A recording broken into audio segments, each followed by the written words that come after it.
ध्यान से देखिए इस खाली दूध के डिब्बे को। अगले ही पल यह आदमी इसका इस्तेमाल करके दुनिया की सबसे बेहतरीन जेल से भाग निकलेगा। पैकेजिंग फाड़कर अंदर की पतली परत निकालता है और जब जेलर ध्यान नहीं देता तो उसे पासवर्ड लॉक के बटन पर चिपका देता है। जब जेलर पासवर्ड डालता है तो उसकी उंगलियों के निशान उस पर रह जाते हैं। आखिर में उंगलियों से पतली परत पर बचे तेल के निशानों की मात्रा देखकर 4 अंकों का पासवर्ड पता लगाया जाता है। सीलिंग रूम के दरवाजे पर खिड़की है, वह पहले से तैयार गीले कागज की पट्टी को ताले के छेद में लगा देता है। इसके बाद जेलर के जाने के बाद हल्का सा धक्का देना है, फिर पासवर्ड डालना है, दरवाजा खुल जाता है। आदमी बाहर निकलने के बाद निगरानी कैमरे की रिकॉर्डिंग डिलीट करता है। फायर एग्जिट में जाकर फायरमैन की ड्रेस पहन लेता है। बाहर पहले से इंतजार कर रही महिला कार में लगे विस्फोटक को उड़ा देती है। गाड़ी पल भर में जलने लगती है। आदमी फायर ट्रक के नीचे छुपकर सफलतापूर्वक जेल से बाहर निकल जाता है। मौके का फायदा उठाकर भीड़ में घुल मिल जाता है। जब तक जेलर को पता चलता है तब तक बहुत देर हो चुकी होती है, लेकिन जेल से भाग निकला आदमी अगले ही पल जेल अधीक्षक के सामने पहुंच जाता है और बिना किसी झिझक के उसे बताता है कि उसने किस तरह जेल तोड़ी।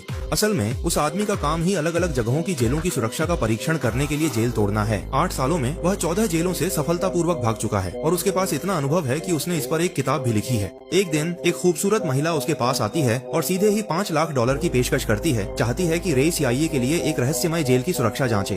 $5 लाख के लालच में रे मान जाता है। पहले की तरह उसे एक नई पहचान, संपर्क व्यक्ति और निकासी के लिए पासवर्ड दिया जाता है ताकि जेल में रे की सुरक्षा सुनिश्चित की जा सके। साथी ने उसके शरीर में एक ट्रैकर लगा दिया जिससे सब कुछ पूरी तरह सुरक्षित लग रहा था, लेकिन उन्हें यह नहीं पता था कि जैसे ही रे ने यह काम स्वीकार किया वह एक बहुत बड़ी साजिश में फंस चुका था। जैसे ही रे बाहर निकला एक गिरोह ने उसे पकड़कर गाड़ी में डाल दिया। उन्होंने उसके पूरे शरीर को मेटल डिटेक्टर से स्कैन किया, फिर चाकू से उसकी बांह चीरकर ट्रैकर निकाल लिया। इसके बाद उसे एक इंजेक्शन देकर बेहोश कर दिया गया। बेहोशी की हालत में रे ने देखा कि एक आदमी की हत्या कर दी गई है। यह मिशन उसकी कल्पना से कहीं ज्यादा खतरनाक था। लेजी एक पारदर्शी हवा में लटकती हुई जेल में जागता है। वह बिना कोई भाव दिखाए अपने चारों ओर की हर चीज को गौर से देखता है, यह जाने बिना कि कोई और भी चुपचाप उसे देख रहा है। एक आदमी जो खुद को जेल अधीक्षक बताता है रे से मिलता है। ये आदमी बिल्कुल भी वह संपर्क व्यक्ति नहीं है जिसकी जानकारी रे के पास थी। यहाँ हर जगह अजीब और डरावना माहौल है। रे अब यह काम नहीं करना चाहता। वह निकासी का पासवर्ड बता देता है, लेकिन जेल अधीक्षक पर इसका कोई असर नहीं होता। आखिर यह सब हो क्या रहा है? सभी लोगों को एक जगह इकट्ठा होने का आदेश दिया गया।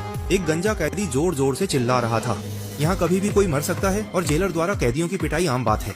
कुछ कैदियों ने रई को घेर लिया, लेकिन रई भी कोई कमजोर नहीं था। उसने सीधे एक घूंसा मारा जिससे उस आदमी के मुंह और नाक से खून बहने लगा। जैसे ही एक सामूहिक लड़ाई शुरू होने वाली थी, एक आदमी ने सभी को रोक दिया। उसके पीछे भी एक झुंड था जो देखने में ही खतरनाक लग रहे थे।